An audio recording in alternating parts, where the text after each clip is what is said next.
মানি না রাজপথ, মাতৃভূমি অথবা মৃত্যু। Meanwhile, আপনি যদি চুক্তির ধারাগুলো করেন, আমি এখানে বলতে বাধ্য হচ্ছি, আমরা যারা মার্কিন চুক্তিটা আমরা যারা পড়ছিলাম, যারা পড়েছি এখানে, আমরা কয়েক রাত ঘুমাতে পারি নাই। আমি নিজে ব্যক্তিগতভাবে আমি কয়েক রাত ঘুমাতে পারি নাই যে কিভাবে এটা সম্ভব।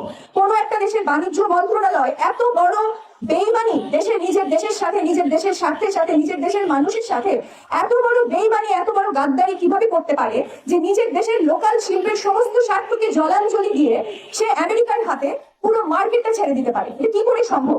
মানুষের মধ্যে ন্যূনতম দেশপ্রেম, ন্যূনতম বিবেক, ন্যূনতম দায়িত্ববোধ থাকলে আসলে একটা দেশের পুরো লোকাল মার্কেট, একটা দেশের স্থানীয় সমস্ত শিল্প, একটা দেশের কৃষি খাত, শিল্প খাতকে কিভাবে আরেকটা দেশের হাতে তুলে দেওয়া যায়, এই কাণ্ডটা কিন্তু ইন্টারিম গভর্নমেন্ট করে গেছে। কি মানুষের জাত!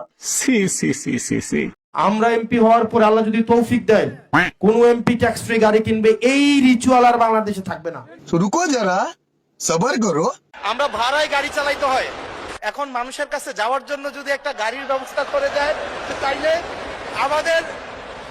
আমাদের জন্য একটু সুবিধা হয়। কয় কি? দেশের জনগণের কাছে যাওয়ার জন্য হাসনাত আব্দুল্লাহ, যাকে হচ্ছে ছাত্র জনতার ক্যাপ্টেন বলা হয়, এই চোর বাটপার ক্যাপ্টেন কিছুদিন আগে সংসদে দাঁড়িয়ে সে হচ্ছে গাড়ি চাচ্ছে। আপনারা জানেন যে নির্বাচনী প্রচারণার আগে সে বলেছিল ট্যাক্স ফ্রি গাড়ি তারা নিবে না, আর এখন জনগণের কাছে হেঁটে যাওয়ার জন্য নাকি তাদের গাড়ি লাগছে। আমি হাসনাত আব্দুল্লাহকে বলবো, জনগণের কাছে যাওয়ার জন্য আপনার গাড়ি লাগবে না। আপনি যদি পেট্রোল পাম্পের সামনে দাঁড়ান তাহলে আপনি জনগণদেরকে দেখবেন যে সারিবদ্ধভাবে ঘন্টার পরে ঘন্টা তারা দাঁড়িয়ে আছে কেবলমাত্র তাদের গাড়িতে কিছুটা তেল দেওয়ার জন্য। আপনি যদি জনগণের কাছে যেতে চান তাহলে হেঁটে হেঁটে কৃষকদের কাছে যান, যাদের জমি আসলে শুকিয়ে যাচ্ছে ডিজেলের অভাবে, সেচের অভাবে, আপনি তাদের কাছে সেভাবেই জানতে পারবেন। আপনারা জানেন সংসদে যখন হাসনাত আব্দুল্লাহ, এই যে তথাকথিত ক্যাপ্টেন, এই চোর বাটপার ক্যাপ্টেনরা যখন দাঁড়িয়ে এই গাড়ির কথা বলে এবং সরকারি দলীয় নেতৃবৃন্দ তখন হাসি তামাশা করে এবং পুরো সংসদের ধরনের খুনসুটি চলে, ঠিক সেই দিনই বাংলাদেশের জনগণ, এই দেশের পিতারা তাদের সন্তানের লাশ নিয়ে কামরাঙ্গীর চর থেকে মহাখালী হাসপাতালে হেঁটে হেঁটে আসে যাতে তার শিশুকে হামের একটা টিকা দিয়ে তাকে বাঁচানো যেতে পারে। সুতরাং দেশের জনগণ থেকে এই যে সংসদ, এই সংসদে যারা গিয়েছে তারা কতটা বিচ্ছিন্ন এই ঘটনা তা প্রমাণ করে। আমরা হুঁশিয়ারি দিয়ে বলতে চাই, এই জনবিচ্ছিন্ন হয়ে আপনারা আসলে কোনো সংসদকে চালাতে পারবেন না। আপনারা দেশের জনগণের প্রতিনিধি হতে চান না, বরং তারা দেশের জনগণকে শাসন করার জন্য, নিপীড়ন করার জন্য ওই চেয়ারটা দখল করে বসে আছে এবং অবশ্যই দেশের জনগণ তার জবাব দিবে। নাহিদ ভাইকে অ্যারেস্ট করতে হবে, হাসনাত ভাইকে অ্যারেস্ট করতে হবে, আবিদ ভাইকে অ্যারেস্ট করতে হবে, হাসনাত আব্দুল্লাহ ভাইকে অ্যারেস্ট করতে হবে, সাদিক কায়েম ভাইকে অ্যারেস্ট করতে হবে। তাহলে এই কথা হলো ভাই একদম পরিষ্কার। বোঝাই ইচ্ছা, যে ক্রাইম করবে সে জেলে যাবে। এনসিপির লোকজন শুধু আন্দোলনের ডাক দিচ্ছে, কমেডিয়ান হয়ে গেছে। মানে এনসিপির কেউ কিছু বললে আমার হাসি পায়। তারা প্রতিদিনই আন্দোলনের ডাক দিচ্ছে, প্রতিদিনই তারা অনেক কিছু করে ফেলছে, কিন্তু সাধারণ মানুষ আর তাদের সাথে নাই। এটা আমি ক্লিয়ার, আমার মনে হয় দেশের মানুষও ক্লিয়ার। এনসিপির নাহিদ তো অনেক কথাই বলে, ওর কথা শুনে হাসি পায়, আর কিছু বলার নাই। মানে ও একটা কমেডি হয়ে গেছে আসলে। বলা হতো নানাভাবে যে এই দেশটা নাকি শেখ হাসিনা ভারতের কাছে বিক্রি করে দিয়েছে, আমরা নাকি ভারতের ভৃত্যে পরিণত হয়েছি, আমরা নাকি ভারতের অনুমতি ছাড়া কিছুই করতে পারি না। এই সমস্ত কথা কিন্তু বলা হতো, পুরো সময়টা ধরেই বলা হতো। শেখ হাসিনার 15 বছর ধরে এই কথাগুলো আমরা শুনতে শুনতে আমাদের কান ঝালাপালা হয়ে গিয়েছিল। শেখ হাসিনার পতনের পর নতুন যে সরকার এসেছিল, সেই সরকারও বারবার বলার চেষ্টা করেছে যে ভারতের সঙ্গে আমাদের একটা দাসখত আছে। ওই সরকারে যারা বিদেশ থেকে যারা নাকি তার পিআরের চাকরি করতো, মানে পিআরের ভূমিকায় যারা ছিল শুরুর দিক থেকে, সরকারকে যারা সাপোর্ট দিত এবং বলতো, এই প্রথম একটা সরকার পাওয়া গেল যারা নাকি ভারতের সঙ্গে বুক চিতিয়ে মেরুদণ্ড সোজা করে বার্গেইন করছে। আসসালামু আলাইকুম প্রিয় দর্শক, আপনাদের নিশ্চয়ই দুদিন আগের একটা খবরের কথা মনে আছে। খবরটা কি ছিল? খবরটা এমন ছিল যে বাংলাদেশ রাশিয়া থেকে তেল কিনতে চায় এবং রাশিয়া থেকে সেই তেল কেনার ব্যাপারে যুক্তরাষ্ট্র বাংলাদেশকে অনুমতি দিয়েছে 60 দিনের জন্য, মানে 2 মাসের জন্য, যে 2 মাস সময়ের মধ্যে তোমরা রাশিয়া থেকে তেল কিনতে পারো। আপনাদের মনে একবার প্রশ্ন হয়নি যে তেল কিনবে বাংলাদেশ, বেচবে রাশিয়া, অনুমতি দেবে যুক্তরাষ্ট্র? কেন? যুক্তরাষ্ট্র কি আমাদের মালিক? আমরা কি আমাদের সমস্ত কিছু যুক্তরাষ্ট্রের কাছে বন্ধক দিয়েছি? যুক্তরাষ্ট্র না চাইলে কি আমাদের তেল কেনার কোনো অধিকার থাকবে না? যুক্তরাষ্ট্র যা বলবে আমাদের কি তাই শুনতে হবে? যদি এমন হয় যে অন্য একটা দেশ আমাদের দেশের উপর এই ধরনের মানে অধিকার ফলাতে আসে, অথবা আমরা এ ধরনের ওদের কাছ থেকে এ ধরনের অনুমতির জন্য অপেক্ষা করতে থাকি, তারা বললে কিনতে পারবো, না বললে কিনতে পারবো না, তারা বললে খেতে পারবো, তারা না বললে আমি কিনতে পারবো না, খাদ্যদ্রব্য কিনতে পারবো না, তেল কিনতে পারবো না, এই যদি হয় সম্পর্ক, সেই সম্পর্ককে আপনি কীভাবে আখ্যায়িত করবেন?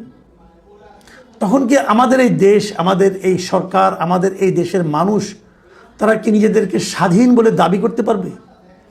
আমরা কি একটা সার্বভৌম রাষ্ট্র আর থাকবো? আমাদের কিন্তু এটাই সবচেয়ে বড় দুঃখ ছিল। বলা হতো নানাভাবে যে এই দেশটা নাকি শেখ হাসিনা ভারতের কাছে বিক্রি করে দিয়েছে, আমরা নাকি ভারতের ভৃত্যে পরিণত হয়েছি, আমরা নাকি ভারতের অনুমতি ছাড়া কিছুই করতে পারি না। এই সমস্ত কথা কিন্তু বলা হতো, পুরো সময়টা ধরেই বলা হতো। শেখ হাসিনার 15 বছর ধরে এই কথাগুলো আমরা শুনতে শুনতে আমাদের কান ঝালাপালা হয়ে গিয়েছিল। শেখ হাসিনার পতনের পর নতুন যে সরকার এসেছিল, সেই সরকারও বারবার বলার চেষ্টা করেছে যে ভারতের সঙ্গে আমাদের একটা দাসখত আছে।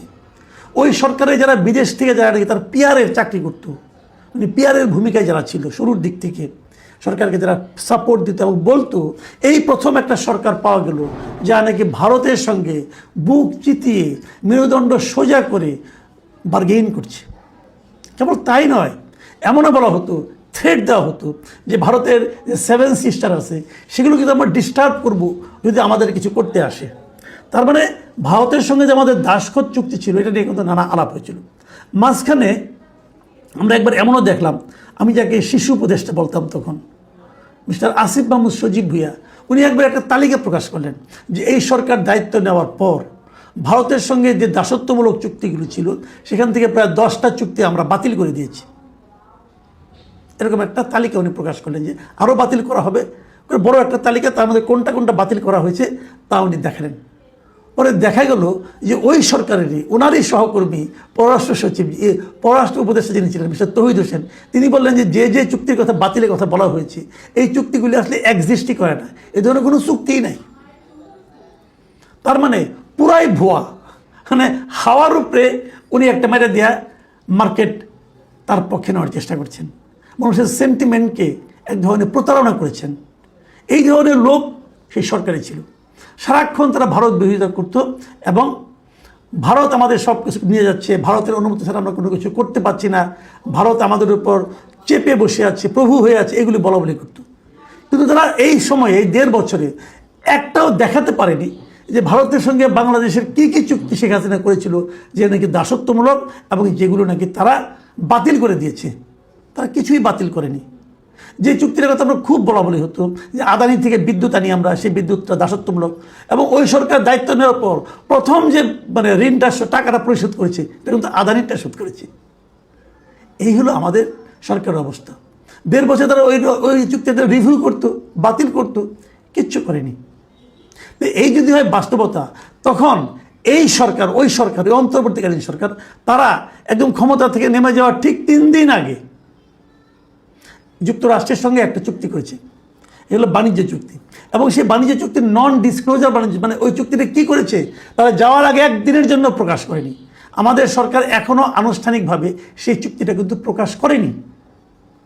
বিভিন্নভাবে ওদের যুক্তরাষ্ট্রের বিভিন্ন নথি থেকে, বিভিন্ন থেকে আমরা চুক্তির সম্পর্কে কিছু কিছু জানতে পেরেছি। এই যে আমি বললাম যে রাশিয়া থেকে তেল কিনতে যুক্তরাষ্ট্রের অনুমতি লাগবে, এটা কিন্তু ওই চুক্তির কারণে। যে চুক্তিটা এই অন্তর্বর্তীকালীন সরকার, যা নাকি বুক চিতিয়ে ভারতের বিরুদ্ধে যুদ্ধ করতে চায় এবং যা নাকি বলতে চায় ভারত আমাদের দাসত্বর মধ্যে আবদ্ধ করেছিল, দাসত্ব চুক্তি ভারতের সঙ্গে শেখ হাসিনা করেছিল, যে চুক্তির একটাও তারা বাতিল করতে পারেনি অথবা দেখাতেও পারেনি কোন চুক্তিগুলো, এবং বাতিলের নামে যেগুলো তারা বলেছিল সেগুলো পুরো ভুয়া ছিল এবং তাদের লোকজনই বলছে এরকম কোনো চুক্তি নাই। সেই সরকার যুক্তরাষ্ট্রের সঙ্গে যে চুক্তিটা করেছে, সেই চুক্তির থাকার কারণে আমি এখন অন্য কোনো দেশ থেকে কোনো পণ্য কিনতে হলে যুক্তরাষ্ট্রের অনুমতি লাগবে। এর চেয়ে বড় দাসত্বের শৃঙ্খলে এই জাতি, এই দেশ অতীতে কখনো পড়েছিল এটা আমার জানা নেই। এবং এই দাসত্বে কে ফেলে গেল? আমাদের অন্তর্বর্তীকালীন সরকার। সেই চুক্তি যুক্তরাষ্ট্রে স্বাক্ষরিত হয়েছিল এবং সেই চুক্তিতে কী কী আছে আমি একটু আপনাদেরকে পড়ে শোনাতে চাই। দেখুন, এই চুক্তিতে বড় জায়গায় যেগুলো আছে মোটামুটি কয়েকটা আমি বলি, যে বাংলাদেশকে যুক্তরাষ্ট্র থেকে 14টি বোয়িং উড়োজাহাজ কিনতে হবে। মানে আপনার পছন্দ হোক বা না হোক, বোয়িংই কিনতে হবে। আপনি এয়ারবাস কিনতে পারবেন না, অথবা অন্য কোনো কিছু কিনতে পারবেন না, আপনাকে 14টা বোয়িং আপনাকে উড়োজাহাজ কিনতে হবে। ওরা যে দাম বলবে সেই দামই কিনতে হবে। আচ্ছা, 15 বছরে $1500 কোটি জ্বালানি কিনতে হবে আপনাকে। আগামী 15 বছরে $1500 কোটি জ্বালানি কিনতে হবে, এবং ওরা যে দাম বলবে সেই দাম, আপনার বার্গেন করার কোনো স্কোপ নাই। যুক্তরাষ্ট্রের জ্বালানির দাম তো কাতারের চেয়ে, কুয়েতের চেয়ে অথবা সৌদি আরবের জ্বালানির চেয়ে বেশি হবে, কোনো সন্দেহ নাই। আপনাকে ওই বেশি দামেই কিনতে হবে। প্রতি বছর $350 কোটি কৃষি পণ্য আমদানি করতে হবে যুক্তরাষ্ট্র থেকে। যুক্তরাষ্ট্র থেকে আপনি যদি কৃষি পণ্য আনতে চান, সেটাকে আপনি আমার আইনে বিক্রি করতে পারবেন? ভাবেন একবার। ধরেন যুক্তরাষ্ট্রে কিন্তু গোলালু হয়, যুক্তরাষ্ট্রের আলু আইনাকে আমাদের বাজারে বিক্রি করতে পারবেন আপনি? যুক্তরাষ্ট্রে আমাদের এখানে আলু মৌসুমের সময় 20 টাকা পর্যন্ত কেজিতে নেমে আসে। 20 টাকা মানে ওদের 20 সেন্ট। ওই টাকা আপনি যুক্তরাষ্ট্রে আলু পাবেন, আবার সেটা এত দূর থেকে পরিবহন করেন পাবেন, কিন্তু আপনাকে কিনতে হবে। কেনার পর আপনি কী করবেন? আপনি নিয়ে ফেলাই যান অথবা যা ইচ্ছে তাই করেন, কিন্তু আপনি কিনতে হবে। তাহলে আপনি যদি $350 কোটি আলু অথবা অন্য কোনো কৃষি সামগ্রী, আপনাকে কৃষি সামগ্রী কিনতে হবে $350 কোটি কিনে সেগুলো না আপনার বাজারে বিক্রি করতে পারবেন? তাহলে কী করবেন? লসে বিক্রি করবেন, আপনার টাকাটা লস হবে। সামরিক সরঞ্জাম ক্রয় বৃদ্ধি করতে হবে, আপনাকে আরও বেশি বেশি অস্ত্র কিনতে হবে। কোত্থেকে? যুক্তরাষ্ট্র থেকে।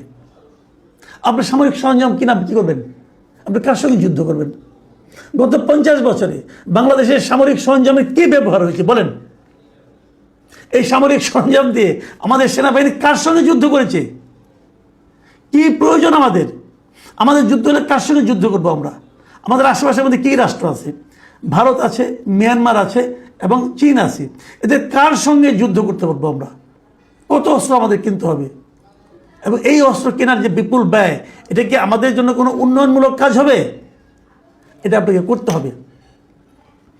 তারপর কিছু নির্দিষ্ট দেশ থেকে সামরিক সরঞ্জাম ক্রয় সীমিত রাখার চেষ্টা করতে হবে। মানে আপনি যদি কিছু কিনতে চান, আপনি অনেক কম দামে চীন থেকে কিনবেন অথবা ভারত থেকে কিনবেন, সেটা আপনি পারবেন না, আপনাকে ওনার কাছ থেকে কিনতে হবে। তো এইগুলো আরও অনেকগুলো বিষয় আছে যেগুলো করতে হবে। বিনিময়ে আমরা কী পাবো? আমরা পাবো হলো যে বাংলাদেশের পণ্য পাল্টা শুল্ক 20% থেকে 19% কমিয়ে আনা হবে। আগে 20% ছিল, এটা কমিয়ে 1% মাত্র কমবে। আমাদের পণ্য যেগুলো আমরা পাঠাই, আমরা কী পরিমাণ পণ্য পাঠাই ওখানে? আমরা ওখানে এর আগে $6 বিলিয়ন পণ্য পাঠাতাম, আর যুক্তরাষ্ট্র থেকে আমদানি করতাম $2 বিলিয়ন সমমূল্যের পণ্য। এখন ওই 2 বিলিয়নের মধ্যে কি কৃষি পণ্য ছিল না, কিন্তু আপনাকে $350 মিলিয়ন কৃষি পণ্য কিন্তু আপনাকে কিনতে হবে রে ভাই। তাহলে আপনি কিভাবে করবেন? আর আপনাকে আরেকটা বড় জিনিস আপনাকে মাথায় রাখতে হবে, যে এই চুক্তিতে যদি আপনি করেন, তাহলে আপনি বিদেশের কাছ থেকে কোনো কিছু কিনতে পারবেন না, কিন্তু হলে যুক্তরাষ্ট্রের অনুমতি লাগবে। এই যে আমাদের রূপপুর একটা পারমাণবিক বিদ্যুৎ কেন্দ্র হয়েছে, এই বিদ্যুৎ একটা চুক্তির একটা অংশ আছে যে যুক্তরাষ্ট্র ব্যতিরেকে নতুন করে বাংলাদেশ অন্য কোনো দেশ থেকে পারমাণবিক প্রযুক্তি ক্রয় করতে পারবে না। তার মানে আমাদের রূপপুরের যে পারমাণবিক চুল্লি আছে, যেটা পারমাণবিক উৎপাদন আমরা করবো, বিদ্যুৎ আগামী বছর থেকে শুরু হওয়ার কথা, সেখানে তো আমরা পুরো জিনিসটাই তো আমরা রাশিয়ার থেকে কিনেছি, ওর কাঁচামালও রাশিয়ার থেকে আসবে, তাহলে ওটা তো আমি যুক্তরাষ্ট্র না বললে কিনতে পারবো না। এই যে বিষয়গুলো, এবং এর বাইরে যে জিনিসটার কারণে আমরা এই অনুমতিটা নিচ্ছি, সেটা হলো গিয়া আমাদেরকে কিন্তু অন্য কোনো দেশকে, যে সমস্ত দেশকে যুক্তরাষ্ট্র কোনো ধরনের নিষেধাজ্ঞা দিবে যে এই দেশের পণ্য আমরা কিনবো না, মানে যুক্তরাষ্ট্র যদি বলে আমি রাশিয়ার পণ্য কিনবো না, আমি ইরানের পণ্য কিনবো না, ইরানের পণ্য বিক্রয়ের পর যদি যুক্তরাষ্ট্র নিষেধাজ্ঞা দেয়, সেই নিষেধাজ্ঞা আমাদেরও মানতে হবে। আমরা তাহলে যুক্তরাষ্ট্র যদি রাশিয়ার তেল কেনার উপর নিষেধাজ্ঞা ছিল, অথবা আমরাও কিনতে পারবো না, এবং আমরা কিন্তু যুক্তরাষ্ট্রের কাছ থেকে পারমিশন নিতে হবে, এবং যে পারমিশনটা ওরা এবার আমাদের 9 জুন পর্যন্ত দিয়েছে। ইন্টারেস্টিং হলো এর সময়ের মধ্যে কিন্তু আমাদের কোনো পণ্য রাশিয়া থেকে আমরা কিন্তু তেল কিনতেছি না, আমরা কিনতেছি না, কিন্তু তারা পারমিশন দিয়ে রাখছে, তারা ইচ্ছা দিবে পারমিশন। যদি আমরা কিনতেও চাইতাম তারপর লাভ হতো না, কোনো রাশিয়ার তেল আমাদের আইনে খুব একটা সুবিধা হয় না। যাই হোক, এই যে বিষয়গুলো, এখন প্রশ্ন হলো এই ধরনের একটা চুক্তি অন্তর্বর্তীকালীন সরকার কেন করলো, কার মাধ্যমে করলো, কার স্বার্থে করলো? এটা স্পষ্ট, আমি মনে করি এটা নিয়ে সংসদে আলোচনা হওয়া উচিত ছিল। সংসদে এত কিছু আলোচনা হচ্ছে, এই চুক্তির আলোচনা হচ্ছে না। তেল গ্যাসের চেয়ে এটা বড় সমস্যা, এটা আজকে দেখলাম বলেছেন একটা অনুষ্ঠানে মিস্টার দেবপ্রিয় ভট্টাচার্য। উনি বলছেন যে তেল গ্যাসের যে সমস্যা তার চেয়ে বড় সমস্যা হলো যুক্তরাষ্ট্রের সঙ্গে করা এই বাণিজ্য চুক্তি। এটা নিয়ে কোনো আলোচনা হচ্ছে না, সরকার আলোচনা করছে না, বরঞ্চ এই চুক্তির যিনি মূল হোতা অন্তর্বর্তীকালীন সরকার